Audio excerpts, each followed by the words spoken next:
بسم اللہ الرحمن الرحیم۔ السلام علیکم۔ میری آپ سبھی سے التجا ہے کہ ایک مرتبہ درود ابراہیمی پڑھ لیجیے گا۔ بسم اللہ الرحمن الرحیم۔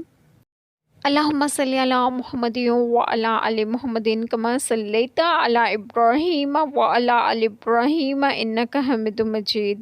اللہم بارک علی محمد وعلی آل محمد کما بارکت علی ابراہیم وعلی آل ابراہیم انک حمید مجید۔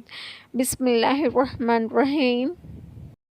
اے ایمان والو، اپنی پاک کمائیوں میں سے کچھ دو، اور اس میں سے جو ہم نے تمہارے لیے زمین سے نکالا، اور خاص نقص کا ارادہ نہ کرو کہ دو تو اس میں سے اور تمہیں ملے تو نہ لوگے، جب تک اس میں چشم پوشی نہ کرو، اور جان رکھو کہ اللہ بے پرواہ سراہا گیا ہے۔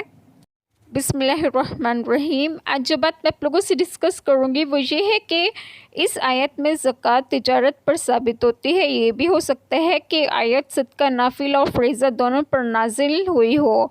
شان نزول: بعض لوگ پہلے صدقے میں خراب مال دیا کرتے تھے، یہ آیت کریمہ ان کے حق میں نازل ہوئی، اور مسئلہ مصدق یعنی صدقہ وصول کرنے والے کو چاہیے کہ وہ متوسط مال لے، نہ بالکل خراب نہ سب سے اعلیٰ۔ اللہ تعالیٰ ہم سب کے تمام گناہوں کو معاف فرمائے اور ہمیں صراط مستقیم کی راہ پر گامزن کریں، اور آپ سب کو آپ کے گھروں میں خوش و خرم رکھیں اور صحت و تندرستگی بھی دیں۔